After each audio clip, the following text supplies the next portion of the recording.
L'invité du jour. L'invité du jour sur Espoir FM.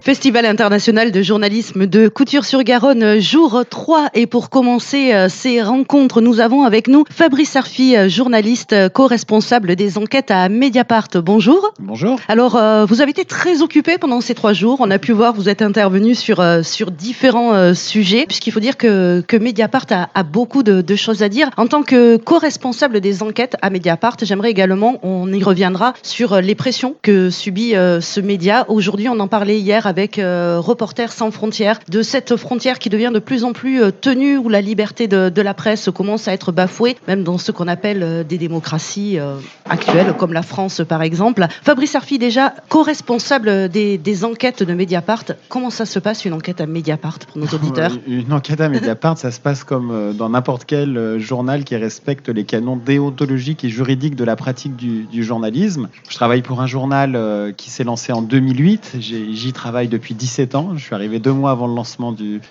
journal, dont le principe économique est celui de l'indépendance, et le premier principe et moteur carburant journalistique est celui de l'enquête. En 17 ans, nous sommes devenus le 3e quotidien généraliste derrière Le Monde et Le Figaro en termes d'abonnement, donc on est évidemment très content. Et si on arrive à faire le journalisme que nous défendons, qu'on pourrait dire agressivement indépendant, c'est parce que nous avons du temps pour en perdre. Et avoir du temps pour en perdre, je crois que c'est le sel et la joie du journalisme, qui n'est pas pris dans des logiques d'immédiateté, d'urgence, ce qui n'empêche pas de pouvoir capter l'agenda avec la force de nos révélations et, j'espère, l'utilité pour le plus grand public possible, quels que soient ses chemins, ses convictions, ses parcours de vie, pour essayer de comprendre le monde tel qu'il est. Alors aujourd'hui, vous êtes à Couture-sur-Garonne, mais le Lot-et-Garonne, vous le connaissez bien.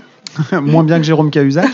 Oui, mais quand même. Mais c'est vrai que j'ai eu à travailler et révéler le pompier pyromane qui était Jérôme Cahuzac, puisqu'à main gauche, il était le ministre socialiste du budget, donc celui qui, au sein du gouvernement, devait lutter contre la fraude fiscale. Et parce que j'ai eu du temps pour en perdre, notamment en enquêtant dans la région, j'ai pu découvrir qu'il était à main droite lui-même un fraudeur fiscal depuis 20 ans, détenteur d'un compte en Suisse, puis à Singapour. Et puis on se rappelle que ça avait été d'abord une bataille difficile. Pendant 4 mois, c'était une sorte de mano à mano entre un ministre et le journal, de telle sorte que parfois on appelait ça l'affaire Mediapart dans les premiers jours, comme si nous étions les principaux accusés de nos propres révélations, jusqu'à ce que finalement la police et la justice confirment ce que nous avions révélé. Et ça avait été vraiment quelque chose, peut-être l'affaire Mediapart, parce que c'est vraiment quelque chose qui avait fait aussi exploser la connaissance du public envers Mediapart. Alors, on était déjà très identifiés sous la présidence Sarkozy, puisqu'on avait révélé l'affaire Karachi, l'affaire Bettencourt sous Nicolas Sarkozy. Mais je dirais que pour moi et pour nous, je peux parler, j'espère, au nom du journal, c'est vrai, un avant, un après Cahuzac. Ce que je veux dire par là, c'est que, vous savez, il y a une phrase de Pierre Reverdy qui dit qu'il n'y a pas d'amour, il n'y a que des preuves d'amour. C'est pareil pour l'indépendance dans le journalisme. Il n'y a pas d'indépendance, il n'y a que des preuves d'indépendance. Je veux dire qu'on peut créer des écosystèmes plus ou moins indépendants. Nous, c'est ce qu'on a essayé avec Mediapart. On n'a pas d'actionnaires milliardaires derrière le journal, on n'a pas de publicité, on n'a pas de subvention de l'État et on n'a pas de lien avec les GAFAM. Donc c'est pour ça qu'on a ce petit slogan qui dit que seules nos lectrices et nos lecteurs peuvent nous acheter. Voilà. Pour autant, on est né sous la présidence de Nicolas Sarkozy, et comme on a beaucoup artillé sur la présidence de Sarkozy, on était assez vite identifié comme un journal anti-sarkozyste primaire, qu'on disait de Mediapart à l'époque, je m'en souviens bien. Et avec l'élection de François Hollande, on a connu ce que Le Monde ou Le Canard enchaîné ont connu en 1981 avec celle de François Mitterrand à la présidence de la République, c'est-à-dire une désaffection a priori du lectorat. On a perdu des lecteurs, comme Le Monde et Le Canard en 81, avec des gens qui se disaient mais au fond, à quoi ça va servir ce journal qui est tant identifié comme étant contre l'ancien président de droite, et ce qui va vraiment être au rendez-vous avec un président de gauche. Eh bien, l'affaire Cahuzac, c'était notre démonstration factuelle, journalistique, que l'indépendance, ça se prouve. Et donc, 6 mois après l'élection de François Hollande, on révèle l'affaire qui va faire tomber l'un de ses pions principaux au sein du gouvernement. Certains disaient même qu'il était promis à Matignon. Et donc là, les gens se sont dit « Ah, mais en fait, Mediapart, c'est vraiment indépendant. » Alors, quand on nous a dit « Ah, mais quand vous faites ça, en fait, vous roulez pour LFI et Mélenchon. » On a sorti l'affaire Chic Kikirou, Mélenchon. Ah mais oui, mais vous faites le jeu du Front National. On a sorti les financements russes poutiniens du Rassemblement National, mais aussi l'affaire des emplois fictifs du Parlement européen dès 2013. C'est une enquête de Marine Turki et Ludovic Lamant à Mediapart qui vaut aujourd'hui la condamnation judiciaire dont on parle beaucoup de la chef de file de l'extrême droite française. C'est quelque chose qu'on voit de plus en plus dans le public, on va dire, accuser les médias d'être pour, d'être contre, de manipuler. C'est une façon de désinformer pour retourner peut-être. Ah oui, c'est un lieu commun des pétitions des gens qui font basculer la critique légitime des médias. Je veux dire, il faut dans une démocratie la critique des médias dans quelque chose qui est inacceptable, qui est la haine du journalisme. Et donc moi, c'est vrai que ça m'a atteint pendant longtemps, ce genre de critique. Aujourd'hui, je crois pouvoir dire que ça me glisse dessus comme un jaune d'œuf sur une toile cirée. C'est-à-dire qu'on est toujours le militant de quelqu'un d'autre. Moi, quand on sort une affaire sur la gauche, on dit qu'en fait, on roule pour le camp d'en face. Quand on sort une affaire sur un autre parti, disqualifier le messager, c'est fait pour disqualifier le message. Oui. C'est un rideau de fumée qui est fait pour divertir les opinions et en disant n'ayez pas confiance dans ce que vous allez lire, parce que ça provient de quelqu'un qui a un intérêt idéologique biaisé. Et donc évidemment, nous, journalistes, on est particulièrement requis par rapport à ça pour montrer la force contraignante de nos informations, qui d'ailleurs parfois remettent en cause nos propres convictions, celles des gens qui nous lisent. On lit pas un journal, en tout cas de mon point de vue, pour simplement venir se consoler de ses propres convictions dans le journal. On lit pas un journal simplement pour être toujours d'accord avec les faits qui y sont révélés. C'est-à-dire que nous, journalistes, on n'est pas là pour faire rentrer le carré de nos convictions dans le rond du réel. Parfois, le réel, il est plus nuancé, il est plus complexe. Et c'est ça la grande force, il me semble, du journalisme, c'est d'offrir par les faits. Bien sûr qu'un journal peut avoir des engagements, des opinions, bien sûr, mais notre premier carburant, c'est celui des faits, la vérité factuelle, les vérités de faits, comme aurait dit la plus journaliste des philosophes qui était Hannah Arendt, c'est d'offrir une grammaire commune au plus grand nombre. Si on est d'accord sur le fait que 2 et 2 font 4, alors on peut discuter et on peut ne pas être d'accord de manière civilisée. Quand on efface la frontière entre le vrai et le faux, quand on disqualifie le journalisme et les journalistes de la sorte, alors 2 et 2 ne font plus 4, et alors là c'est le chaos.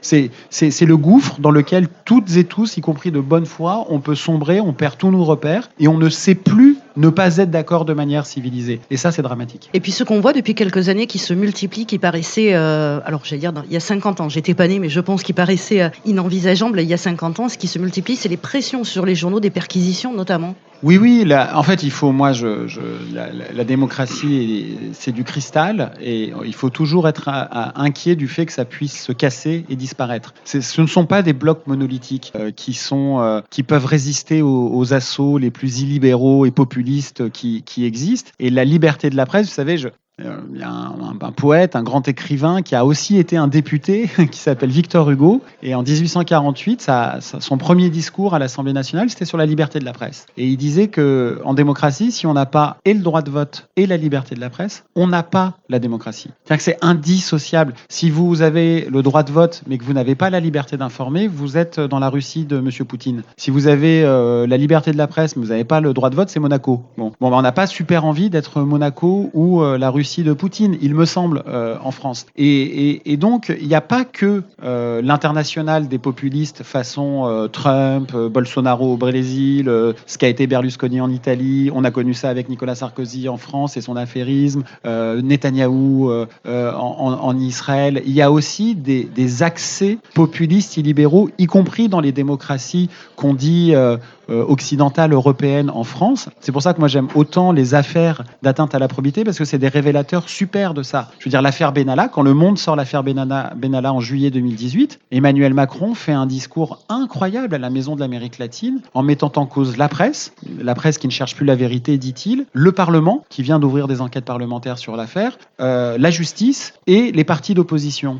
Comment ça s'appelle un chef d'État qui met en cause tout ce qui constitue un contre-pouvoir dans une démocratie ? C'est un accès illibéral, c'est un accès au populisme parce qu'il a l'épée des révélations du journal Le Monde dans les reins du pouvoir. Et donc, je parle de ça parce que l'affaire Benalla, c'est justement celle quand nous, à Mediapart, nous avons fait quelques mois plus tard de nouvelles révélations sur ce qu'on a appelé les contrats russes de M. Benalla qui commerçait avec des oligarques, et notamment un oligarque proche de la mafia moscovite et de Vladimir Poutine. Eh bien, on a connu au journal nationale, en février 2019, une tentative de perquisition par le parquet de Paris et la brigade criminelle de la police judiciaire parisienne. Heureusement, on a pu y faire échec en droit, de manière parfaitement légale, et ça va même plus loin que ça. Nous avons fait condamner l'État dans cette affaire. Donc, il y a des gens qui résistent, y compris au sein des institutions, et c'est aussi ça, l'État de droit. Donc, bien sûr qu'il faut s'inquiéter des attaques contre la liberté de la presse et ne jamais, non seulement s'y résigner, mais s'y habituer. C'est difficile de pouvoir en permanence, comme ça, être en train de se battre.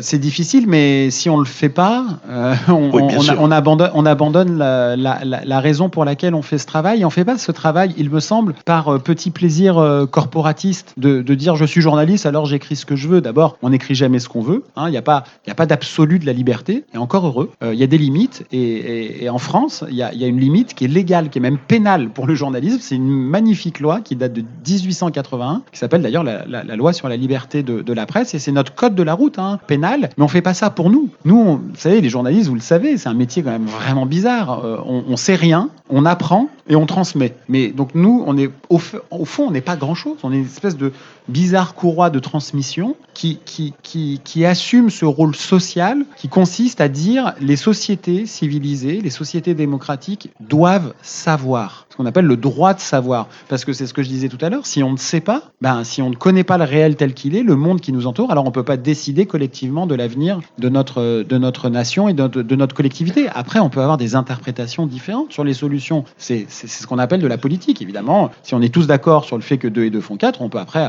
dire oui, mais il faut plutôt faire comme ci, l'équation, il faut la poser comme ça. Ça, c'est de la politique. Mais au moins que on soit d'accord sur ce qu'est la définition du réel. Aujourd'hui, on voit bien avec ce qui, déjà depuis une dizaine d'années, doit nous alerter et qu'on appelle la post-vérité, c'est-à-dire que la vérité n'est plus qu'une opinion comme une autre, mais on est chacun dans notre couloir, c'est ta vérité contre ma vérité. Ou des vérités alternatives. Voilà, on a cassé les mots, on a cassé les faits, et là on devient tous fous. On parlait de contrôle, alors ça ne vous concerne pas, mais on se retrouve dans cette optique de mettre la main. Vous avez dû entendre parler de la bataille qu'ont menée les radios associatives pour le fonds de soutien à l'expression radiophonique. Et on a eu un député, Monsieur Ballard, qui a exprimé son opinion. Et pour lui, en fait, il faut contrôler les radios associatives. Et ça, je trouve que c'est vraiment, les radios en général, mais les radios associatives, c'était notre cas, il faut un contrôle dessus, alors qu'on est déjà contrôlé par l'ARCOM à la base, mais vraiment écouter ce qu'elles disent, pouvoir contrôler ce qu'elles disent, le manipuler, ça devient inquiétant. Mais le premier des contrôles, c'est la loi. Je veux dire, dans une radio associative, si des gens disent des choses qui mordent la ligne jaune de la loi, ils peuvent être poursuivis. Oui.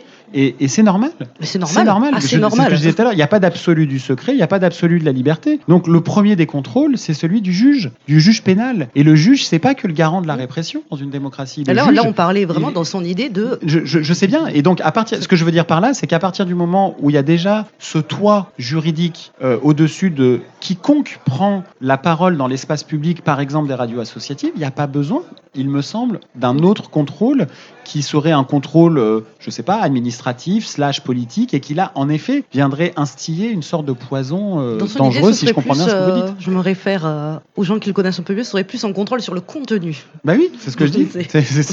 En tout cas, tel que vous le dites, je ne connais pas les détails, mais ça a de quoi inquiéter. Ça a de quoi inquiéter, oui, vraiment, sur la liberté de la presse, mais ce qu'on peut voir, et ce qui peut donner de l'espoir, parce qu'il faut quand même donner de l'espoir, c'est qu'il y a des gens qui se battent aujourd'hui et qui vont continuer à se battre pour que la liberté de la presse ne reste pas qu'une expression. Mais moi, je ne crois qu'il faut que donner de l'espoir. Pour plusieurs raisons. D'abord, moi, je suis un peu un sombre optimiste. C'est-à-dire que j'ai une philosophie personnelle vraiment qui consiste à dire que c'est quand ça va mal qu'il faut espérer.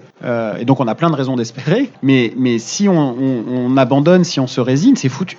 C'est foutu. Moi, je pose mon stylo, je fais autre chose. Je peux ouvrir un resto, je vais faire des concerts ou je sais pas quoi. Mais donc, en fait, je vais même aller plus loin et je le pense vraiment. Je pense que la période doit être joyeuse. C'est parce que ça va mal que ça nous requiert, nous, journalistes. C'est parce que ça va mal qu'il faut trouver des solutions. C'est parce que ça va mal qu'il faut planter le drapeau des faits et non pas des opinions. Je veux dire, les journalistes, ils n'ont pas une opinion qui est plus valable que celle de n'importe qui.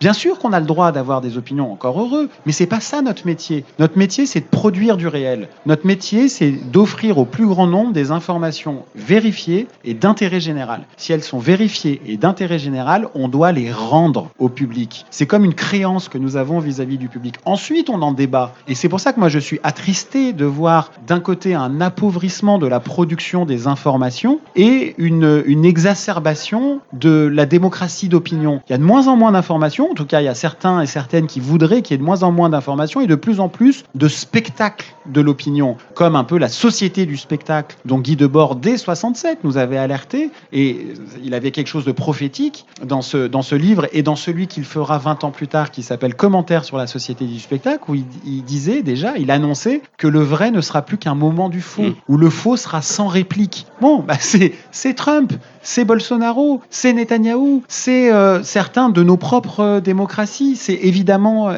Poutine. Mais vraiment, si on se dit, c'est trop dur, on arrête, c'est pas possible. Donc c'est pour ça que moi, je considère que c'est joyeux, parce que ça nous requiert d'autant plus, nous journalistes, d'essayer de faire notre métier et de remplir notre objet social démocratique. C'est peut-être des grands mots que j'utilise là, mais je le pense vraiment. Alors Maëva, qui est en école de journalisme en formation, voilà, tu as un bel avenir devant toi et beaucoup de choses. Il faut, honnêtement, parce que ça donne aussi de l'espoir. Enfin, on fait chacun notre métier différemment, on va dire, et on a chacun nos attraits, mais du moins, ça donne espoir pour les futures générations aussi. J'espère bien. Et alors moi, je suis très confiant dans la jeunesse. D'abord parce qu'on n'a pas le choix. Voilà, mécaniquement, il me semble que la jeunesse, l'avenir lui est tracé devant elle, plus que les gens dont le futur est derrière. Et que par ailleurs, on vit un moment où j'ai l'impression, je suis peut-être biaisé, je suis le spécimen sociologique que de moi-même, mais j'ai l'impression qu'on a une jeunesse qui est conscientisée, qui est aux prises avec des enjeux locaux, nationaux, internationaux absolument gigantesques. Je veux dire, la jeunesse de France, elle a connu le terrorisme, le Covid, le retour des guerres sur le continent européen, Gaza. Bon, l'histoire s'écrit avec un grand H et avec sa grande H, comme disent certains historiens, en direct, sous nos yeux. Et il y a une jeunesse qui est aux prises avec ça. Et donc, c'est à la fois effrayant, mais c'est formidable de se dire que ce monde-là, chaotique, il va falloir le repenser. Et j'ai l'impression que cette jeunesse conscientisée est très éloignée de ce que sont les partis tels que nous, génération d'avant, on les a connus. Alors, ça crée du bazar, ça crée de l'intranquillité. On voit bien que là, il y a comme deux époques qui se rencontrent. Soyons joyeux. Imaginons le monde de demain. Et quand je vois des gens qui ont peur que la jeunesse soit radicale, mais encore heureux que la jeunesse puisse avoir des radicalités. Si il faudrait que des jeunes qui soient nuancés et complexes comme des personnes âgées, mais à quoi ça sert? Bien sûr qu'il faut tout ça. C'est bouillonnant, c'est la vie.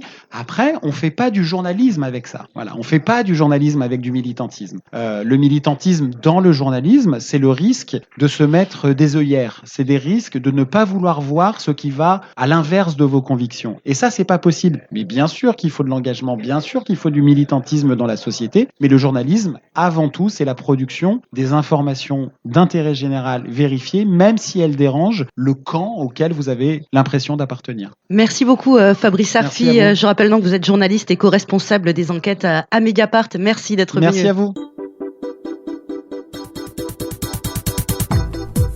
C'était l'invité du jour sur Espoir FM.